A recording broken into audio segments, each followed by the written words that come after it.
এখানে আপনারা দেখতে পারতেছেন দুইটা পলিক্রিস্টাল সোলার প্যানেল, দুটোটাই 12 প্যানেল 100 ওয়াটের।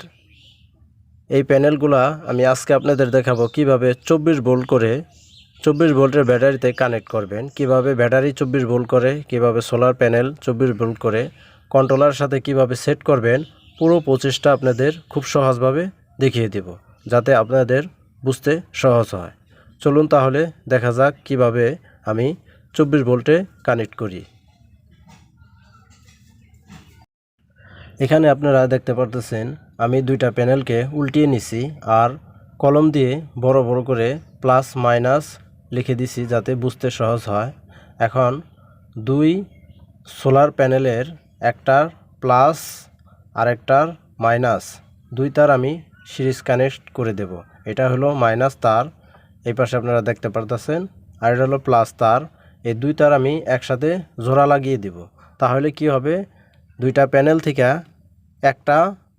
একটা লাইন হয়ে যাবে 24 ভোল্ট। আগে ছিল 12 এখন হয়ে গেছে 24 ভোল্ট। এখন দুই পাশে একটার মাইনাস আর একটার হলো প্লাস, দুই তার এখন 24 ভোল্ট হয়ে গেছে। এখন আপনারা যে কোনো ব্যাটারিতে সিরিজ কানেক্ট দিয়ে এই মাইনাসের জায়গায় মাইনাস আর প্লাসের জায়গায় প্লাস লাগাইলেই আপনার 24 ভোল্ট হয়ে যাবে। এখন আপনাদের দেখাবো কিভাবে 24 ভোল্টে কানেক্ট করবেন কন্ট্রোলার দিয়ে, সেটা আপনারা এখন দেখতে পারবেন। এখানে আমি দুইটা প্যানেলকে রোদে রাখছি।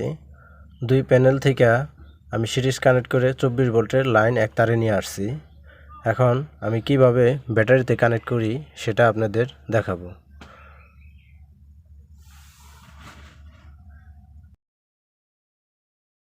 এখানে আমার 12 দুইটা ব্যাটারি আছে, মানে এই দুইটা ব্যাটারি কিভাবে সিরিজ করে 24 ভোল্ট করে সেটা আপনাদের দেখাইতেছি।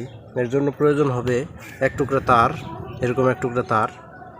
এখানে এক অংশে দেখা গেছে লাল আর একটা অংশে দেখা গেছে কালো, মানে প্লাস আর মাইনাস, এক ব্যাটারি প্লাস আর এক ব্যাটারি মাইনাস একসাথে কানেক্ট করব এখন একটা তারের মাধ্যমে। তাহলে আপনার 24 ভোল্ট হয়ে যাবে, একদম সহজ এটা।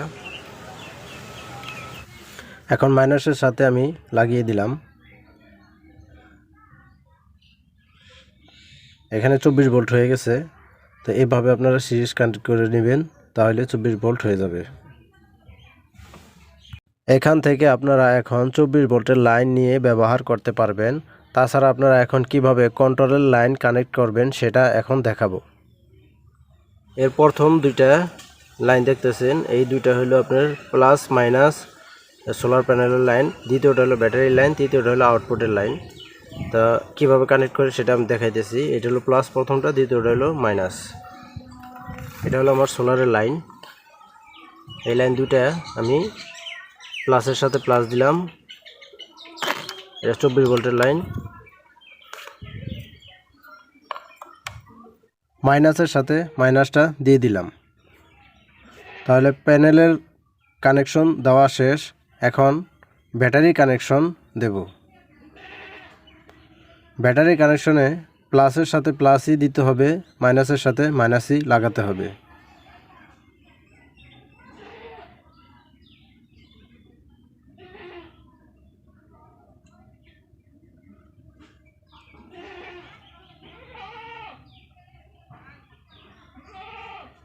এখন আমার ব্যাটারির প্লাস মাইনাস লাগানো শেষ। এখন ব্যাটারিতে কানেক্ট দেব। ব্যাটারির প্লাস কানেকশনের সাথে প্লাস কানেকশন লাগিয়ে দিবেন। মাইনাসের তারের সাথে মাইনাস তার লাগিয়ে দিবেন। এখন আমার ব্যাটারি কানেকশন দেওয়া শেষ। কন্ট্রোলারে কিভাবে কাজ করে তা দেখব। এখানে দেখাইতেছে 27.6 ভোল্ট। যে অংশটা লাফাইতেছে এটা সোলারে চার্জ দিতেছে আর ব্যাটারির চার্জ ফুল দেখাইতেছে। সেক্ষেত্রে এখানে ব্যাটারি এবং সোলার প্যানেলের দুটা এক হওয়ার কারণে 27.6 ভোল্ট দেখাইতেছে। এটা 24 ভোল্ট দেখাবে সন্ধ্যার পর। তা এখানে যে ব্যাটারি থেকে এভাবে আপনারা 24 ভোল্টের লাইন বাইর করে নেবেন। তাছাড়া কন্ট্রোলার থেকেও নিতে পারেন। আমি বলবো আপনারা কন্ট্রোলার থেকে লাইন না নিয়ে ব্যাটারি থেকে সরাসরি 24 ভোল্টের লাইন ব্যবহার করেন, এতে আপনাদের ভালো হবে। আর আপনারা এমন জায়গায় সোলার প্যানেলগুলা লাগাবেন যেখানে সব সময় রোদ থাকে, গাছের ছায়া যাতে না থাকে, এমন জায়গায় লাগাতে হবে। তো খুব সহজভাবে আপনারা এইভাবে 24 ভোল্টের লাইন ব্যবহার করতে পারেন। আর যারা আপনারা আমার চ্যানেলটাকে সাবস্ক্রাইব করেন নাই, অবশ্যই সাবস্ক্রাইব করবেন, লাইক করতে ভুলবেন না। পরবর্তী নতুন নতুন ভিডিও পাওয়ার জন্য অবশ্যই নোটিফিকেশনটা অন করে দিবেন। আল্লাহ হাফেজ।